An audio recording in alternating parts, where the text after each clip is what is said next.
180 kilometre speed, sliding दरवाजे और late होने पर हर्जाना।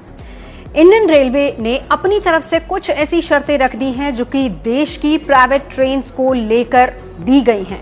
यानी 2023 में जो प्राइवेट ट्रेन्स चलेंगी, जिनमें कहा यह गया है कि 150 रूट्स पर ये ट्रेन्स चलनी हैं, उनको लेकर क्या कुछ शर्तें हैं जो कि इंडियन रेलवे ने रखी हैं, इस पर आज हम बात करेंगे। हालांकि रेलवे की प्राइवेटाइजेशन को लेकर सियासत बराबर हो रही है, विरोध भी इसका लगातार जारी है।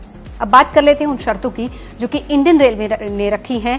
इन ट्रेनों को चलाने से पहले जो भी इसका ठेका लेगा, उसको किन किन बातों का खास ख्याल रखना होगा।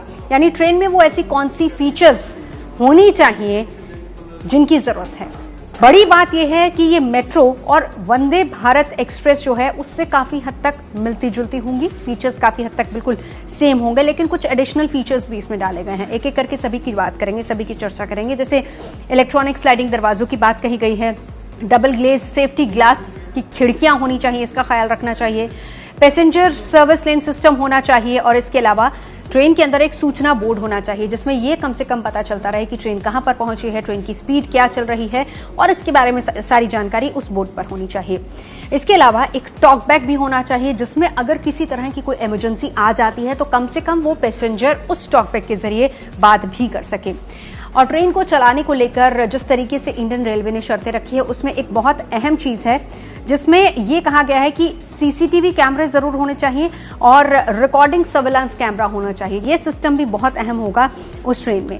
अब जैसा कि मैंने आपको बताया कि इस ट्रेन में की बनावट जो है वो काफी हद तक मेट्रो जैसी ही होगी।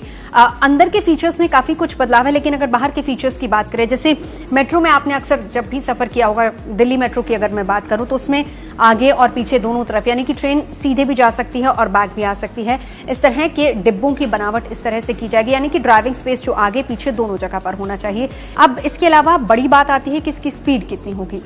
वेरी करेगी, 160 से 180 किलोमीटर प्रति घंटे की स्पीड से चलेगी और दोनों तरफ जैसा मैंने कहा कि ड्राइविंग कैब्स होंगे। इसके अलावा कोशिश ये की जाए कि ये जो ट्रेन बनाई जाए, कम से कम अगर 2023 का लक्ष्य लेकर चलता है कि 2023 में ये ट्रैक पर आ जाएगी तो अगले 35 साल तक ये चलती रहे, ये ट्रैक पर चलती रहे।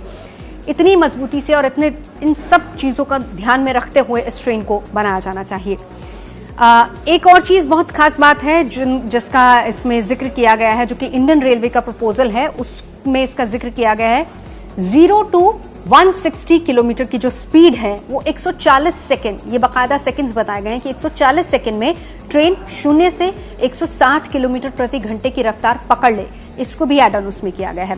और अगर ब्रेक लगाई जाए, अगर सपोज कीजिए कि बहुत फुल स्पीड में ट्रेन चल रही है और ब्रेक लगनी है, तो ब्रेक लगने पर यात्रियों को कोई नुकसान ना हो, झटका बहुत ज्यादा न लगे, इस तरह के फीचर को भी एड ऑन करने की बात इसमें कही गई है।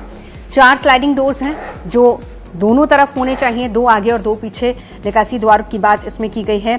तो कुल मिलाकर 151 ट्रेनें हैं, प्राइवेट ट्रेनें हैं जो चलाई जाएंगी, जिनके लिए आवेदन मांगे गए हैं, जिसमें कुछ कंपनियां हैं, 23 के करीब कंपनियां हैं जिन्होंने अभी तक अपने आवेदन दे दिए हैं, जिसमें GMR है, CF इंडिया है, इसके अलावा सीमेंस है, IRCTC है, मेधाबिल है, CF है। ऐसी तमाम कंपनियां हैं जिन्होंने टेंडर्स दिए, लेकिन साथ ही साथ एक शर्त जरूर रखी गई है, वो ये कि प्राइवेट कंपनियों को कम से कम 30,000 करोड़ रुपए इसमें इन्वेस्ट करने होंगे। तो कीजिए 2023 का इंतजार, क्योंकि खबर यही है कि 2023 में आपका सफर होगा प्राइवेट।